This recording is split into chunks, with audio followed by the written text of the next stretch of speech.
agama ini memang diciptakan untuk saling membenci? Apakah agama ini memang diciptakan untuk saling mengkafirkan? Fungsi agama adalah menertibkan manusia. Kalau kemudian ada orang yang dengan memeluk agama, memeluk keyakinan agama, tiba-tiba dia tidak merasa tentram, gelisah dengan keimanan orang lain, ingin mengkafir-kafirkan orang lain, bukan salah agamanya, Dik, salah tafsirnya. Makanya saya bilang kita ini adalah penganut tafsir-tafsir agama. Lalu apa sikap kita kalau kita ingin dikatakan orang yang beragama?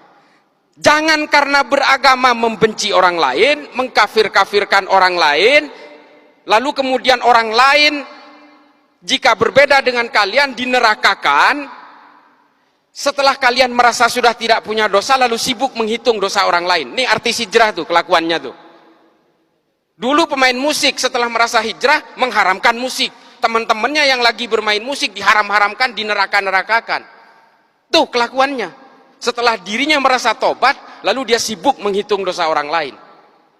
Ini karena tafsir-tafsir al-wala wal-bara itu loh. Ini betul-betul menjadi concern saya. Makanya kalau kalian lihat di TV, saya selalu menentang ini. Ayolah bawa agama Islam ini, termasuk agama-agama lain ini, tolong bawa deh ke dalam arah kedamaian, anti kebencian, anti kekerasan. Itu baru beragama namanya.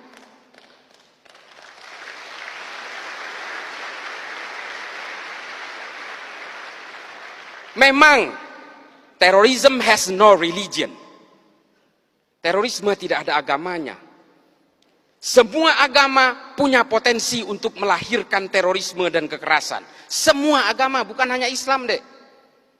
Cuma kenapa saya concern kepada agama Islam? Satu, Islam itu adalah agama yang paling banyak dipeluk oleh manusia Indonesia hari ini, dan saya sendiri Islam. Di India terorisnya orang Hindu, Dek, Bharatiya Janata garis keras. Di Myanmar siapa terorisnya? Orang Buddha, Dek.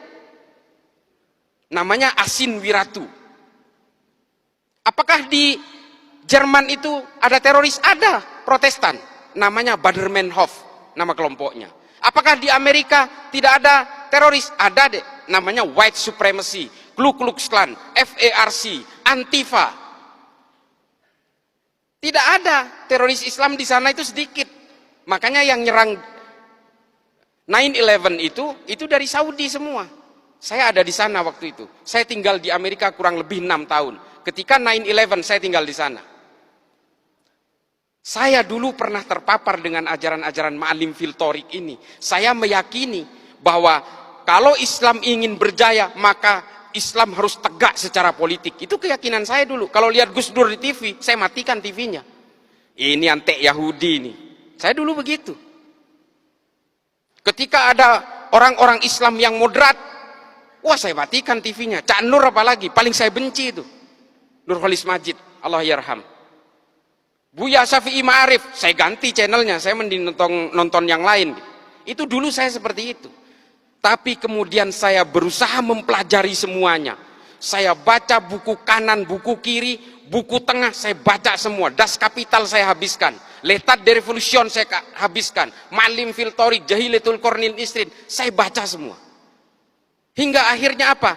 Kepala saya menjadi melting pot dari kesadaran-kesadaran kognitif bahwa manusia dan takdir-takdir keimanannya ini selalu berbeda.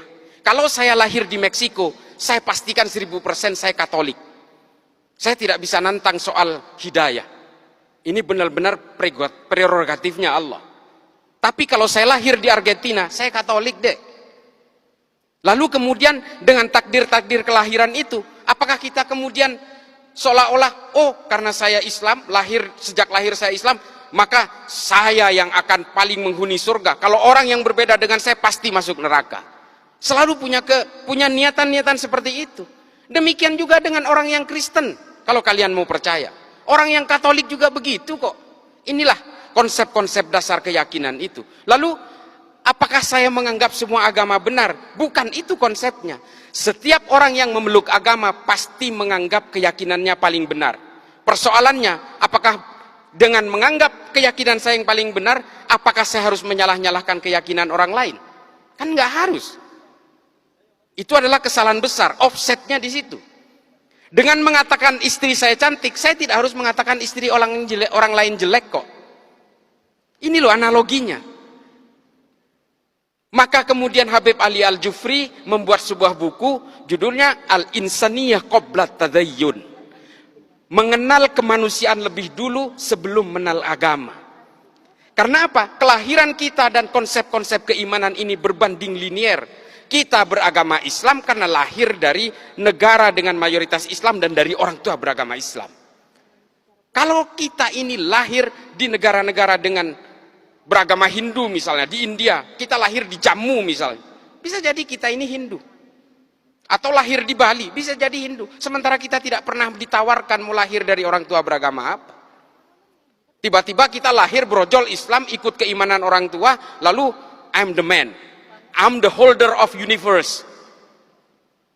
Ini loh penyakit-penyakit orang yang kemudian menghegemoni keimanan bahwa dia itu adalah pemegang kebenaran tunggal. Makanya kalau kita ingat tulisannya Thomas Aquinas dalam Summa Theologica, saya paling memegang ini. Meskipun Santo Thomas Aquinas ini adalah seorang Katolik, bukunya itu saya habiskan.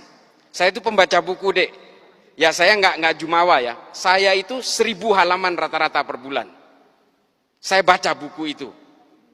Makanya saya merasa I'm feeling free.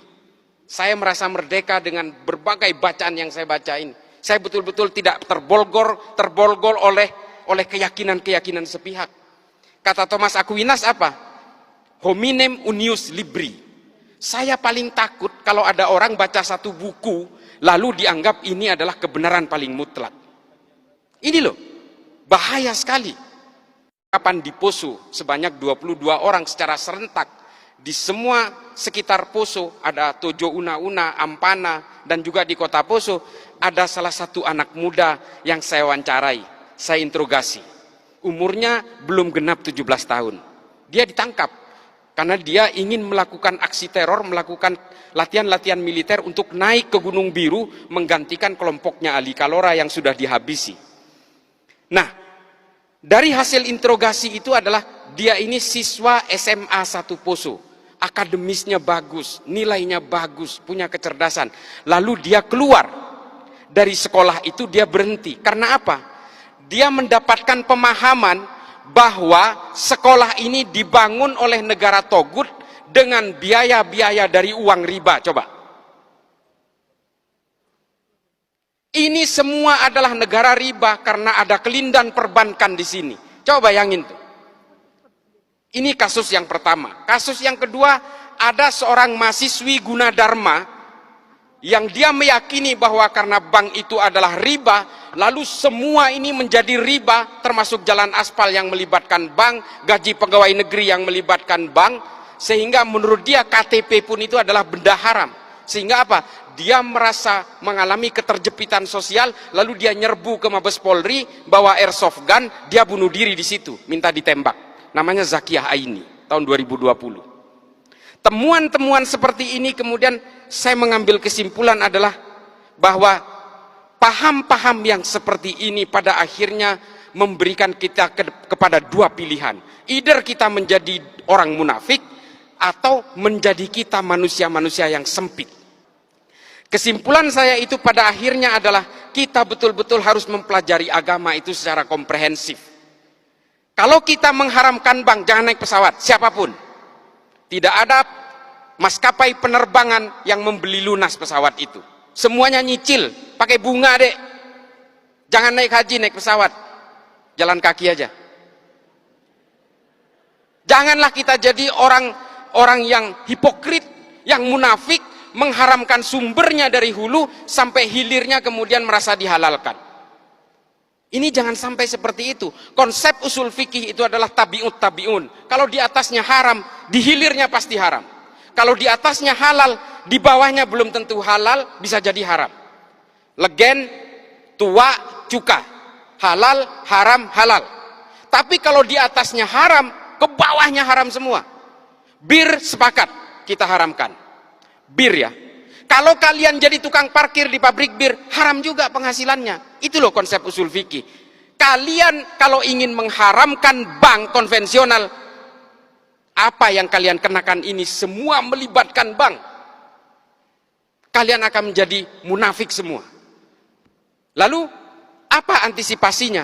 Darul Iftah Majelis Ulama Mesir kemudian menghalalkan bank-bank konvensional ini. Dengan alasan, riba kita betul-betul mengharamkan itu. Allahu ahallal bai'a wa harrama riba. Jelas. Tapi, apakah bank konvensional masuk kategori riba? Ini yang diredefinisi ulang. Hukum perbankan itu diharamkan ketika produknya belum ada di abad pertengahan. Ini loh yang perlu redefinisi itu. Yang terakhir, maaf. Yang terakhir adalah, pada intinya adalah apapun keyakinan kalian, tafsir kalian, agama kalian, satu kuncinya. Ini yang disebut dengan moderasi beragama. Kalau kalian meyakini bahwa Tuhan itu satu, yang Islam nih, yang Islam. Kalau kalian betul-betul meyakini kul huwallahu ahad, kalian betul-betul menganggap bahwa Islam itu adalah monoteism, termasuk yang beragama lain, maka kita juga harus meyakini bahwa manusia dimanapun dengan agama yang berbeda-beda, dengan Kristen, dengan Hindu dan Buddha, itu pasti diciptakan oleh Tuhan yang sama.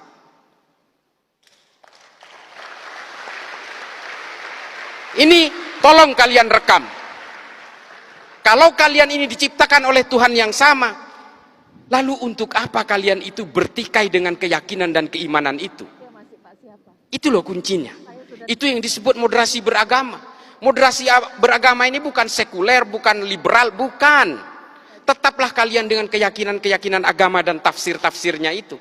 Satu saja, jauhi kebencian, jauhi kekerasan, jaga nama baik agama masing-masing, supaya apa? Supaya agama kalian ini tetap menjadi daya tarik. Kalau agama kalian ini lebih identik dengan kekerasan, kebencian, caci maki dan sebagainya, jangankan orang yang berbeda agama yang mau tertarik dengan agama kamu, orang yang seagama dengan kamu aja bisa saja meninggalkan agamanya. Kita selalu mencatat bahwa ada orang non-Islam masuk Islam. Oh, kita girang banget. Sinead O'Connor masuk Islam. Wah, keren. Marcel Siahaan masuk Islam, keren. Kita hanya menghitung secara statistik orang non-Islam yang mengkonversi agamanya ke dalam agama Islam. Tapi kita tidak pernah mencatat orang Islam yang keluar dari Islam, tidak pernah ada prosesinya. Tidak pernah ada statistiknya, karena KTP-nya tetap Islam, tapi dia sudah menjadi agnostik atau menjadi ateis. Kenapa? Karena Islam selalu digambarkan dengan kekerasan-kekerasan dan kebencian, membid'ahkan satu sama lain, mengkafirkan satu sama lain, sehingga hidupnya seperti pepat dan sempit. Agama bukan tujuannya untuk itu. Agama itu adalah melonggarkan berbagai isi batinnya tanpa menghilangkan konsep-konsep teologisnya, tanpa menghilangkan kehausan spiritualnya.